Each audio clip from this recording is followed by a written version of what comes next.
push it over the edge. Right. I think it's easier with a war scenario for the public relations entities to create the image of something else, that the people we're fighting are just horrible people, and to take the attention off technologies and alternatives and the use of fossil fuels and all that, and just try to appeal to what's left of people's hatred and anger, and to direct it in that towards that target of another population, another country. But my sense is that it's just not working as well as it used to, and people are ready to, think about quality of life and think bigger. And this topic of the UFOs, because of the press conference from the nuclear missile bases and Robert Salas and Robert Hastings, from every direction, this is coming into the human awareness, as you said, at the right time. So there's a convergence of different factors, which I think will push it over the top. It does seem to be definitely going that way. I've been trying to kind of retire myself and get out of the business, but yeah. I keep getting yanked back into it, and I kind of quit the UFO community and the circuit mainly because of what was going on there and the censorship and and I kept telling them, I said, if you are going to have contact with extremely advanced, benevolent beings, you better get your consciousness in order, because they won't have anything to do with you. If you're full of a lot of fear and aggression and control issues and things of that nature, it's very hard for them to be around you. They're extremely telepathic and sensitive, and there's no reason to contact or work with you because you couldn't even comprehend who they were or their motives. And I see all the time people project all these motives on the ETs, having no idea about their culture. And some of these beings have transcended all material lack. They've transcended war and disease. They've shifted into just pure service mode, but people can't comprehend somebody coming to help without an agenda. It's just not part of their reality. Right. It does evoke all kinds of memories of human experiences. And I found, I don't know if I could say more honestly that what I believe I've observed within what you would call the UFO community is that there are people who would rather go to a lecture to hear about the lack of government disclosure than to go to a lecture to hear about how to disclose the information, exactly. how it can be achieved.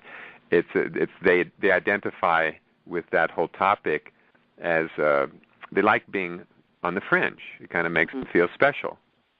And if everybody has this information and they don't have some special knowledge that makes them unique, then they feel less. They feel like there's something missing in their life, and that happens even with people with physical pain. If you take away the pain, they don't have anything to identify with, so their cause is lost. Yeah. So they'd rather complain about lack of disclosure than try to actually achieve disclosure. I agree 100%. I mean, I've seen that over and over where, you have that victim, savior, persecutor triangle, and, the victims use their situation to gain emotional or financial support from others, and without that, if they were healed or that was cleared up, then what would they do? How would they exist? And then they get really angry at you if you do heal that, and then they become the persecutor and come after you if you try to help them out and heal it. So it's this big circle that we have to get off of, and like the field of ufology, I've seen just extreme jealousy and competition there, and the boxes that people refuse to step out of. They don't want to step out of the nuts and bolts victim program or keeping it in the past. They don't want to step out of that into the big picture, which is more benevolent and much more vast than that little low-level contact box that they're trying to hang on to. Right. And, as you were talking about our evolution, rising in consciousness and vibration and having that spiritual foundation, in all these traditions, the ego, the identity with all of these past impressions and material things, that is the last to go. Oh, yeah. And that's the hardest to get rid of is just that attachment and that duality. So, I'm sympathetic and I have a lot of compassion for these people, but in terms of the practical matter of getting disclosure and getting ready to meet extraterrestrials, I think a lot of that will come from the population that we think of as mainstream, everyday people on the street, because they'll start to see where it's affecting their lives in ways that they can benefit from expanding their knowledge of this reality and welcoming it and just getting prepared to meet the neighbors, as unusual as they might be. I know at this talk I had had a guy follow me around. It was quite interesting this weekend, and he goes, I don't believe any of this, none of this. This is like, he goes, this is so nuts and crazy. You expect me to believe this? And I just looked at him. I said, it's as you wish. I said, I don't want you to do anything. I said, I don't need your approval or acceptance. I said, you can do whatever you want to do. And I turned around and walked away, and he kept following me, just trying to argue. It was kind of hilarious. And then I turned around and said, look, you have two assumptions you're running here. I said, one, that I need your acceptance and approval, and two, that it's very important to me that you believe the same way I do. And I said, I really don't need either one of them. So if you really want to learn and you want to do the research, I'll go with you 100%, and I'll give you enough information to where you can make an educated decision. I said, but right now you can't make an educated decision about it because you haven't done any research. And he just kept following me around. I go, as you wish, believe whatever you want. I said, that's your choice, that's your freedom. And it was kind of interesting watching the shift. And then unfortunately for him, after we did the intention experiment down there, the ships did come in again, and he saw people go through some major transitions. So now he's kind of chewing on this, trying to assimilate it. But right. Again, that's his process, Yes, it's a very personal decision and transformation for everybody. That's why when people talk about they're just waiting for the day that the President of the United States makes this big announcement. Yeah. And I'm actually in a race again to get there first, because coming from any politician, well, it's going to be such a carefully scripted message which will protect their interests above everything else. And then somewhere down the list will just be sharing the truth about this reality. They've got campaign donors to think of. They've got their voting blocks to think of, and people they owe favors to. That all has to get covered in that kind of speech. At the local level, people talking to their friends and family, just on the streets and home, you can just share the truth, and people will receive it in one way or the other, but ultimately it just gets them where they are in their state of evolution, and they'll absorb some of it. They might reject most of it, but it's all a process of growth.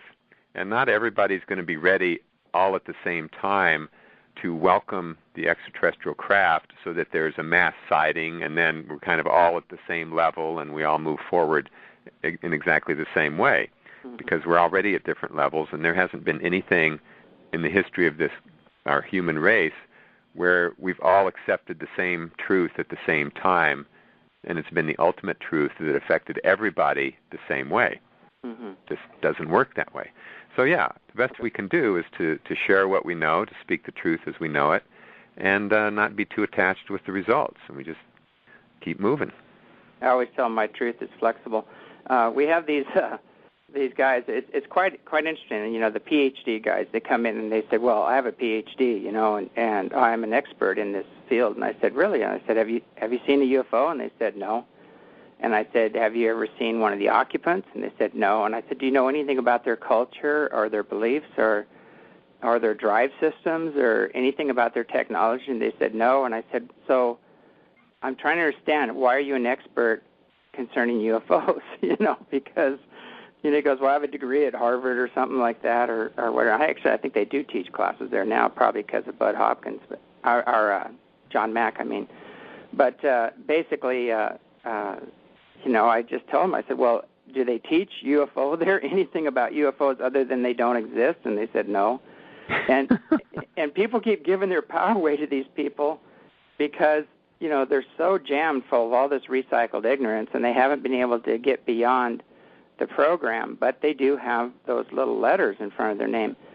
And I just find it amazing that they have those letters, and they have this like pumped up ego, as you're talking about, and they go on air and talk about, oh, prove it to me, prove to me this exists or whatever. I'll believe it when I see it. But if they really had their PhDs and did their studies, they'd realize that you do actually see with your brain.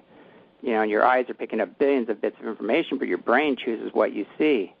And that's, and the neuroscientists all know this, but it's actually backwards to say, I'll believe it when I see it. We should actually say, I'm open to the experience. If it is real, I would like to see it, and kind of create a doorway for that to happen, and maybe put the intention out there to have an experience, or just the intention, I want to know the truth, and then let the universe teach you after that, and it'd just be a much more effective way of experiencing what's really going on in this universe. It really is true, and the example people use of, well, why doesn't the craft just land on the south lawn of the White House? If that happened right in front of 10,000 people, you'd have those 10,000 people coming away with various perceptions of what happened, and their beliefs would alter what they actually see. And if the powers that be, the powers that have been, did not want them to believe that that was an extraterrestrial craft, they would engage the public relations experts, and they would spin it a certain way and create so much confusion that in the end, they could be very successful in dissuading most of those people from believing that what they saw was actually true. And they can do it in so many ways. So again, you're right. It's all relative to where a person's at and their state of mind, their evolution. But truth will prevail. I'm confident about that. Oh, I agree 100%. I know that from my contacts and experiences that they are seeking people with pure intent, open minds and loving hearts, and they don't care if you're a rocket scientist. They just want you to be a basic, good-natured person, and that's all that's necessary. And excuse me, it's interesting that some people think they're unworthy, or they think or whatever is going on. And somebody asked me too, well, why don't they just land on the White House lawn? And I said, well, they're kind of looking for intelligent life of high integrity, and that's going to be a tough one.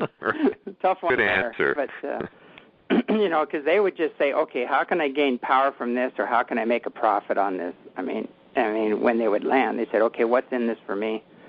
And they would work it. They would totally work it at that angle. How can I be the spokesman for this, and so it's very important to get back into the heart and in service mode, and just say, how could this serve humanity? And like you were doing, how can this experience serve humanity? Can we bring in the healing technologies? Can we bring in the fuelless energy technologies? Can we clean up our environment, and add to the health and well-being of humanity and the earth? And with those as motives, then we can, usher this in very easily.